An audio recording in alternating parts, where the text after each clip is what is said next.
శ్రీ గురుభ్యో నమ. శ్రీ మహాగణాధిపతయే నమ. ఇక తులారాశి.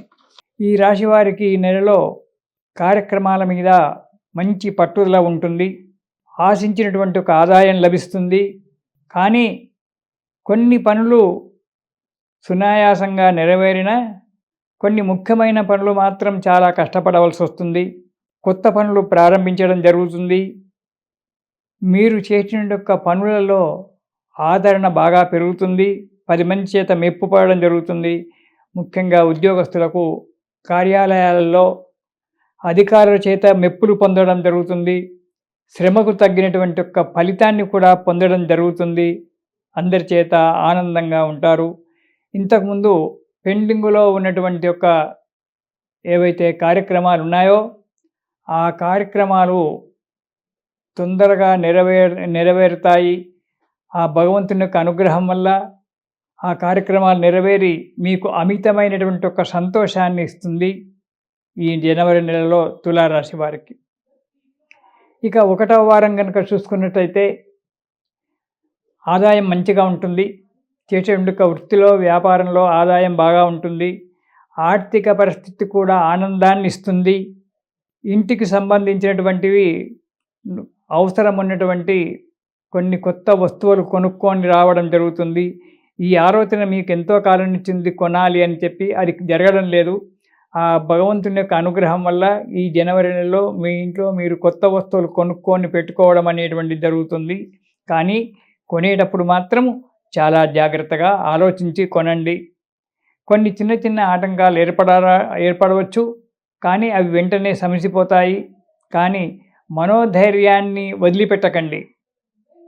మనోధైర్యాన్ని వదిలిపెట్టినట్టయితే అన్ని రకాల ఇబ్బందులు రావడానికి ఆస్కారం ఉంది. కాబట్టి మనోధైర్యాన్ని వదలకుండా జాగ్రత్తగా పనులు చేసుకుంటూ ముందుకు అడిగేయండి మొదటి వారంలో.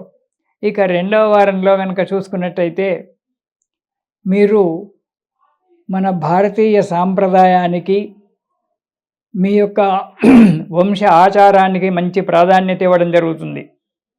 ఇంట్లో శుభకార్యాలు చేయడము, ఆరోగ్యంగా ఉండడము, మీరు చేసే వృత్తిలో వ్యాపారాల్లో ఆటంకాలు తొలగిపోయి అభివృద్ధి ఏర్పడము జరుగుతుంది. నూతన గృహ నిర్మాణము చేయడం జరుగుతుంది. దాని గురించి కష్టపడతారు. మీకు తోడుగా మీ ధర్మపత్ని మీ ఎంబడే ఉంటుంది. అన్ని రకాలుగా ప్రోత్సాహాలు ఇస్తుంది. కార్యక్రమాలు నెరవేరడానికి చేయూతనిస్తుంది మీ ధర్మపత్ని. ఇక 3వ వారం కనుక చూస్తున్నట్టయితే కొన్ని చిన్న చిన్న కలహాలు ఏర్పడడానికి ఆస్కారం కనబడుతుంది.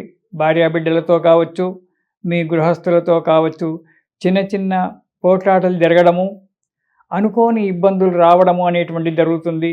కొన్ని ఆపదలు కూడా మీకు ఇష్టమైన వారి ఇళ్లలో ఏదో జరిగింది అనేటువంటి కొన్ని వార్తలు వినడం జరుగుతుంది. కొంత అశుభం కూడా మీకు మనశ్శాంతిని లేకుండా చేస్తుంది. ఇక 3వ వారం కొంత డబ్బు, దీనివల్ల అక్కడిక్కడ ప్రయాణాలు చేయడం వల్ల కొంత డబ్బు నష్టపోవడం జరుగుతుంది. కానీ మనస్సును నిగ్రహించుకోండి, ధైర్యంగా ఉండండి. ఇక 4వ వారం ప్రయత్న కార్యక్రమాలలో ఆటంకాలు ఏర్పడతాయి. వాటిని తట్టుకొని నిలబడడం మంచిది. చిన్న చిన్న ఆటంకాలంటే వాటి గురించి ఎక్కువగా పట్టించుకోవడం ఉండదు. అవి జరుగుతూనే ఉంటాయి. కొన్ని పెద్ద పెద్ద ఆటంకాలు రావడం అనేటువంటిది జరుగుతుంది. కాబట్టి వాటి గురించి ఎక్కువగా ఆలోచించకుండా దానికి తగినటువంటి సలహా సంప్రదింపుల చేత ఆ కార్యక్రమాల నుంచి దూరంగా పారద్రోలుకొని సంతోషంగా ఉండడం మంచిది. కొంత మీ తొందరపాటు తనం వల్ల కొంత డబ్బు నష్టపోవడము, కొన్ని కార్యాలు నష్టపోవడము, ఈ ఆటంకాలు రావడానికి కారణం మీ తొందరపాటు తనమే ఎక్కువగా ఉంటుంది. కాబట్టి తొందరపాటు తనాన్ని మీరు వదిలిపెట్టండి. నిదానంగా పట్టుదలతో శ్రద్ధతో చేసినట్టయితే ఆ కార్యం సబలీకృతమవుతుంది. అంతేగాని తొందరపాటుతనం వల్ల చేసినట్టయితే కోతిని చేయబోతే బ్రహ్మరాక్షస అయినట్టు ఒకటి పోతే ఇంకోటి తయారవుతుంది. కాబట్టి జాగ్రత్తగా ఆలోచించి ఇది మన నుంచి అవుతుందా కాదా, ఇంకెవరన్నా పిలవాలా అనేటువంటి ఒక ఆలోచన చేసేదేండి. ఎందుకంటే ఒక చిన్న ఉదాహరణ, మనకు కరెంటు విషయం తెలియదు. అదేదో స్విచ్ ఖరాబ్ అయిందో లేకుంటే ఏదో అయింది. దాన్ని మనం ఏదో చేయబోతాము. అది మనకు తెలవదు. ఒక వైరుకి ఇంకో వైరు పెట్టడము, మనకు షార్ట్ కొట్టడము, దానివల్ల బాధపడడం. అదే రూ. 2 ఖర్చయ్యాయని చెప్పి ఓపికతో ఆ ఎలక్ట్రీషియన్‌ని పిలిచినట్టయితే వాడు 2 క్షణాల్లో దాన్ని సంతోషంగా చేసిపోతారు. అతనికెందుకు రూ. 2 ఇవ్వాలి, అతన్నెందుకు పిలవాలి, నేను చేస్తానని చెప్పి అనుకుంటే కుదరదు. అలాగే ఏ కార్యక్రమమైనా కొందరికి కొన్ని కార్యక్రమాల్లో కుశలులుంటారు. అలాంటి దానియందు ప్రావీణ్యత ఉన్నటువంటి ఒక వ్యక్తిని తీసుకొచ్చుకొని మనం కార్యక్రమాలు చేయించుకోవాలి. దానివల్ల కొంత డబ్బు ఖర్చవుతుంది. ఇబ్బందులు పడవలసిన అవసరం లేదు. తిరిగి ఆ కార్యమే మనకు ధనాన్ని పోగు చేస్తుంది. ఇక ఈ నెలలో మీరు ప్రతి నెలలో ప్రతిరోజు కూడా హనుమాన్ చాలీసా పారాయణం చెయ్యండి.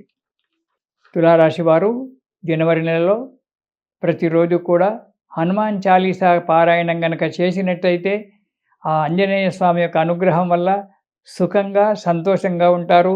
ఈ నెలలో ఒక్కరోజు, ఒక శనివారం గానీ, ఒక మంగళవారం రోజు గానీ స్వామికి ఆకు పూజ చేయించుకోండి. ఈ కష్టాల నుంచి దూరం వెళ్ళిపోయి సంతోషంగా, సుఖంగా ఉంటారు. ఇది శుభం.